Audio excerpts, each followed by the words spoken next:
Hello, hello, this is Kristen, and you're listening to Season 1 of Not Even Wine with Dinner.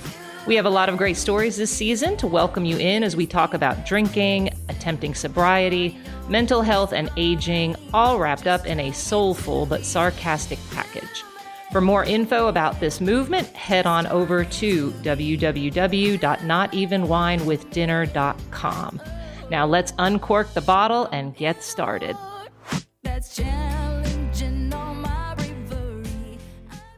Hello, my friends. This is Kristen, and you are listening to the very first episode of Not Even Wine with Dinner. So thank you so much for taking your time out to be here. Welcome, bienvenidos, as we would say here in Guatemala. This is where I live full-time while I am doing full-time mission work. So that is part of my story that I will share at another time, but just for a little snippet of information, that is where I am right now in Eastern Guatemala. And like I said, as time goes by, I will organically give you more of my resume, but that's not why you're here. So what is Not Even Wine with Dinner? Well, I had to think long and hard about what to cover in this first episode, and what made the most sense to me was to explain the title and the name and the branding. And I don't really like to use the word branding because it sounds very commercial, and that's not really what I'm aiming for here.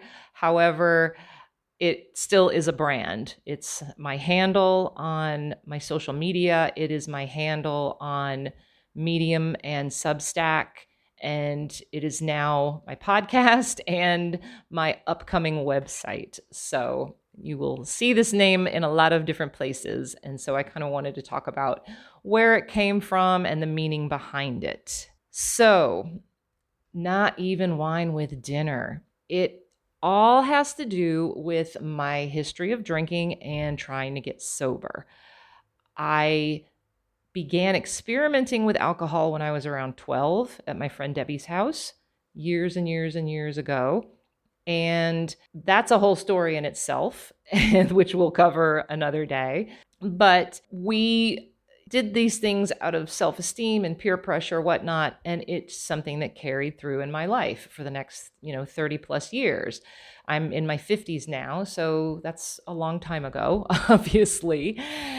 But I tried to get sober on and off, here and there, not really not heavily, not emphatically, but it was, usually in that situation where you wake up with a hangover going, I'll never drink again, or God, get me through today and I'll never drink again, or what the hell did I do?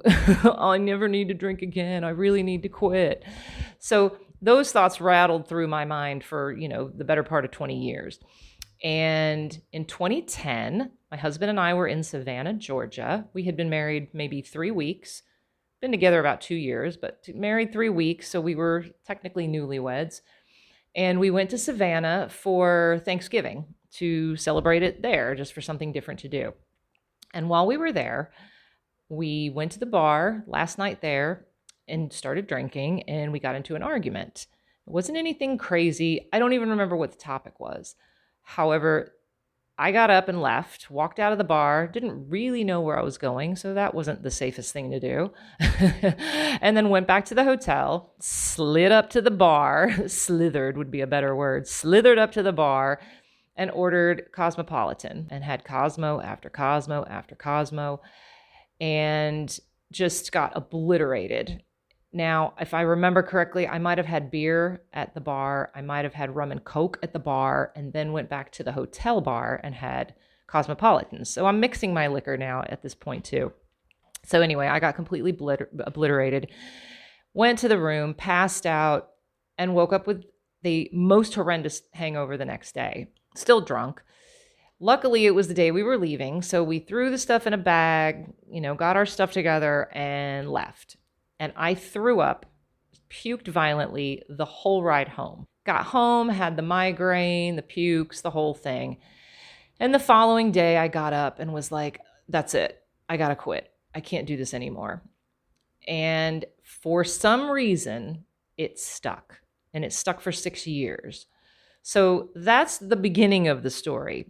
What happened after that was almost a bit more shocking to me, and it was the response from other people. So at that time in my life, my husband, his background is in sailboat work. He works in the boating community, and we owned a company that did rigging for sailboats. And so we did the trade show circuit. We did the boat shows, and there were about a half a dozen a year. So we, kind of had the same people we would hang around with and go out with and, vendor with and do all the things with.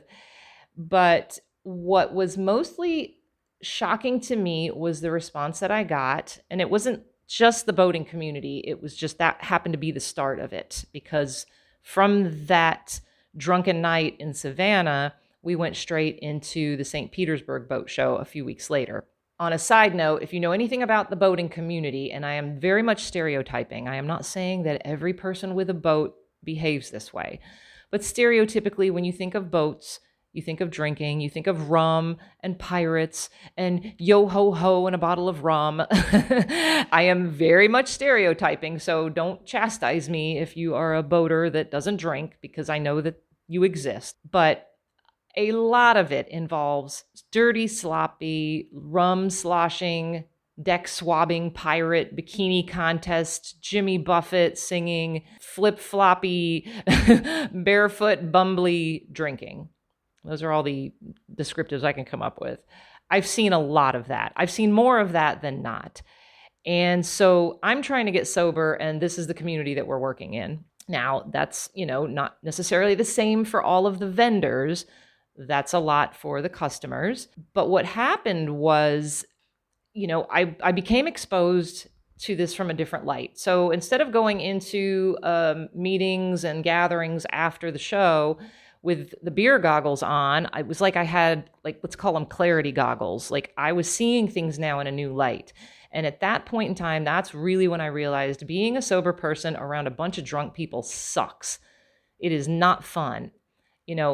Being around people when they have one or two drinks and everyone loosens up a little, not a problem. But when people start getting ugly drunk, it is just so ugh. I don't even have the right descriptive for it except for ugh. It's just not fun. You realize how loud and boisterous and irritating people tend to get when they drink.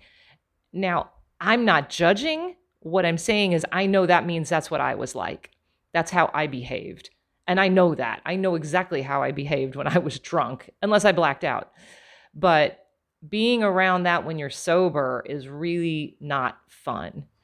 And what I noticed also was that demographic tends to be a little bit older. It's not full of a lot of 20 and 30 somethings because, to be fair, certainly now in this day and age, a lot of 20 and 30 somethings don't have money to go out and buy a boat. That's just not the culture we're living in, the way it used to be. And so the demographic tends to be, I would say, over 40s, probably even more so over 50s.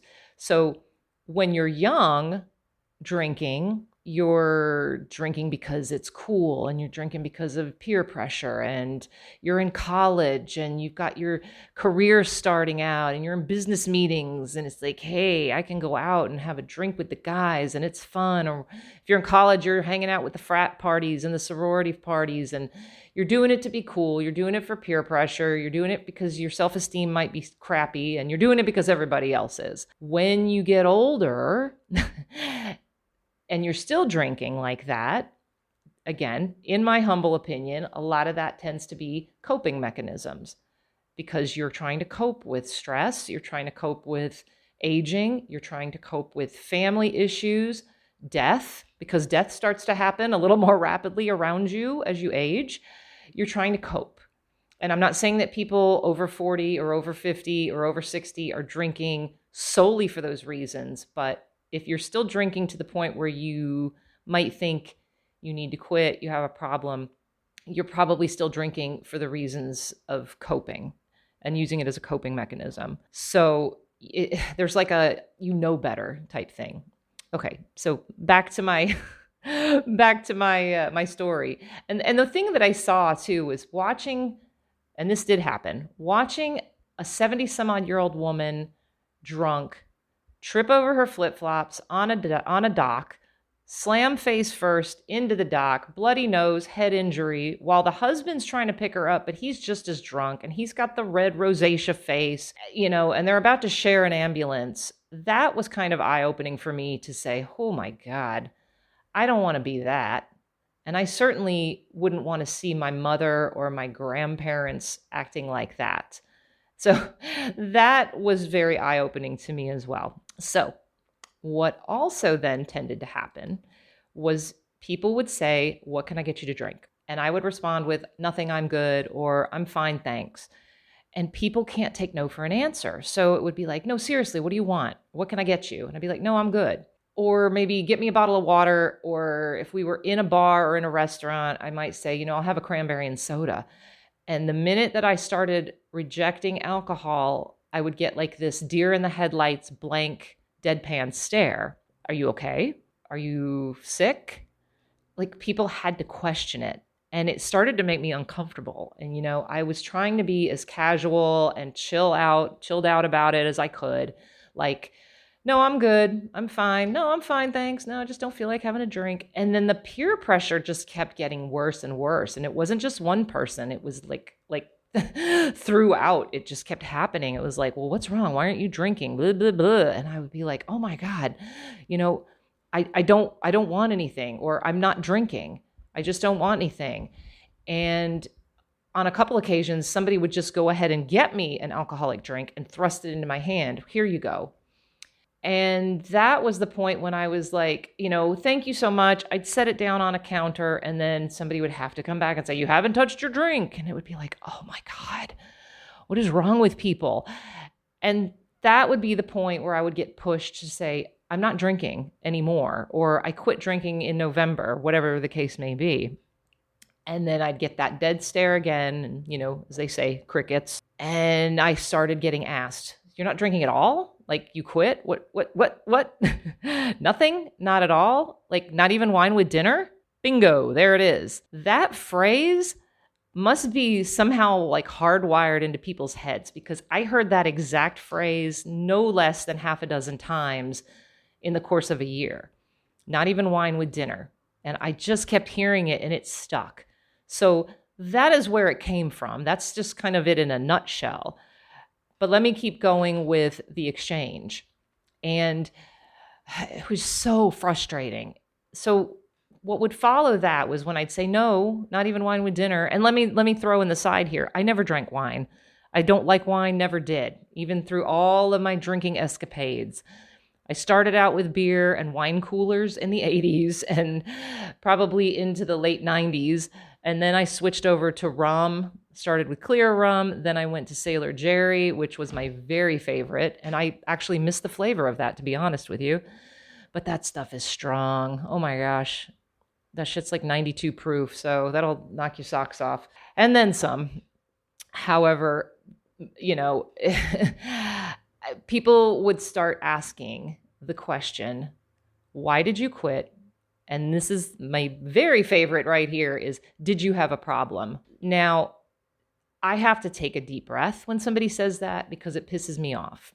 Did you have a problem? This isn't coming from close friends. This is coming from acquaintances, people I might see a couple times a year, people who don't know me personally. They just know me from being at an event or at a workshop, whether it was at work or, my current job or whatever, it doesn't matter. But to ask somebody who's telling you that they have stopped using a substance if they had a problem, to me is pretty ballsy. And I would have to just stop and take a deep breath and just be like, well, I drank a long time, and I'd try to kind of like fluff it off. But in hindsight, I'm thinking, well, what if I actually answered you and said, yes, I had a problem with alcohol. Yes, I've experimented with alcohol since I was 12. Yes, I have been drunk and blacked out more times than you probably are old. Yes, I have done seriously embarrassing things. Yes, it's a wonder I'm not dead. So yes, I had a problem. if I were to actually answer somebody like that, then what are you going to respond with? How are you going to help me? How is that helping the conversation by asking that and me telling you, yes, I had a problem. Here's the level that I had a problem with. Now what? What are you going to do with that information? I'm not going to go off on a rant today about peer pressure. And that topic is something that I'm going to save for another episode, because adult peer pressure can be just as bad as teenage peer pressure. I think that adults can be just as bullying as children. Obviously, if we look at social media and the current state of our world right now, that's very evident that we have no problem saying what we want and questioning people. But, I'm not saying this to be like an uppity jerk, but I just think when people ask that, it's not because they're asking out of concern. They're asking because they're being nosy, they're being curious, and it gives them something to gossip about. This isn't just, like I said, this isn't just about the boating community. This is everybody. I heard this from all kinds of people that would ask me these very private questions. And I think all you're going to do with that information is go to the next person and go, oh my gosh, did you hear Kristen's quit drinking? Did you know she had a problem? She had a problem. Like, oh, that makes sense. Did you remember that time she did this, or the time she did that, or didn't do this, or that explains this? I wonder how long, or is that why she blah, blah, blah, blah, blah. So it's not out of concern. It's just because you're being nosy and you want to gossip. So that's where the title came from. That's where the comment came from. One of the other things that I did find was that women in particular would pull me aside privately, away from their husbands or partners or whoever, or a group, and say, so you quit drinking, how did you do it? And, oh, I don't think I could. Or it was almost like very sheepishly, they would say, I really wish I could quit drinking, but I don't know how. Or how did you do it? Or, people will make fun of me. And it was really quite sad, but that was another reason that I felt like this was an important movement to embark on, especially with the demographic of older adults, and trying to help people realize that, you shouldn't need to be affected by the peer pressure of other adults. It's unnecessary. So on that topic, I'm going to give you a quick little plea. I'm not trying to end this with a moral, but when you offer someone something and they say no thank you, that is the point where you just stop and you say nothing else. Doesn't matter if it's alcohol, food, drugs, clothes, sex, a ride to the store, help with a problem, an offer to pay for something, whatever, you get the drift. But if you're that person that can't take no for an answer, then the next course of action is obviously a simple one-time, are you sure? And when they say no again, or no thank you, that is your cue to stop. Don't push it, don't prod it, leave it alone. Stop, stop, stop. Especially with other people present, because then all you're doing is creating an atmosphere of embarrassment and a problem. You're creating a problem for the person that you're attacking. And it does feel like an attack when that's happening. The best way I can wrap that up is to explain the word no. And I want you to put a pin in this or write it down or bookmark it, earmark it, whatever. But no followed by a period is a complete sentence. When I say, would you like a drink? And you say no, there's nothing else that needs to be added behind that word. No is a complete sentence. You don't need to ask why. The person doesn't need to respond with, well, no, because, or no, but. All they have to say, or all you have to say, is no, because no is a complete sentence. I cannot stress that enough. So back to where we are and how we started, I would say no, not even wine with dinner, because I don't drink and I don't drink at all. So that is where the name came from. That is how this movement started. There's so much more to layer on to this, but I feel like that is a good place for us to stop today, just to kind of give you an introduction to where this started and where we're going. We're going to talk more about alcohol. We're going to talk about aging, mental health. I've got some great interviews lined up for this year as well as into 2026. So I hope you will subscribe and maybe leave a rating wherever you are, whether you're on Spotify, iTunes, iHeartRadio, Amazon, YouTube. We're in all the places. I will put a few links below in the description. I'm going to give you one little side note. This Friday, which would be September 19th, 2025, I am speaking at Medium Day. If you're not familiar with Medium, it is a writing and it's an article, it's a writer's website. And it's a great place to read amazing stories, whether it's fact, fiction, nonfiction, memoir, opinion pieces. Medium, it's similar to Substack. It's different community. It has a different structure. However, I'm very active on Medium. I'm also on Substack, but most of my writing is on Medium. And Medium Day is a big, all-day webinar. They have over 150 speakers of all kinds. I am talking about how you can write about your life. Even if you feel like your life is boring and mundane and ordinary, your life is your story, and your life is worth writing about. And the title of my talk is Love, Loss, Liquor, and Laundry. Your life is your story. So I hope you will join me. You can go to mediumday.com to register. Again, it's a free event. And then if you don't catch it live, they will have all of the webinars recorded. I believe they're going to post them an hour after they go live, and then they'll be up for maybe 1 week. So hopefully you'll come check it out. And then go over to my Medium page, which is also Not Even Wine with Dinner. And you can read some of my stories, which will give you a flavor of what to expect in the future. So I want to say thank you again. Thank you for taking the time out to talk and listen and check out what we're doing over here. And I hope to see you again soon. So have a fantastic day. Have a great week. Stay safe. Stay sober. We'll catch you guys on the flip side.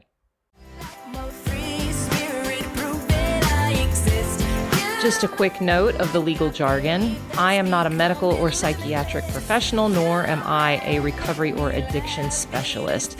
This podcast is for information use only, and I am simply sharing my own experiences with sobriety, drinking, mental health, and wellness. I'm not here to diagnose or to treat. So if you're struggling and you feel like you are in immediate need, please contact a medical professional or call 911. Thank you guys again. Stay safe, stay sober.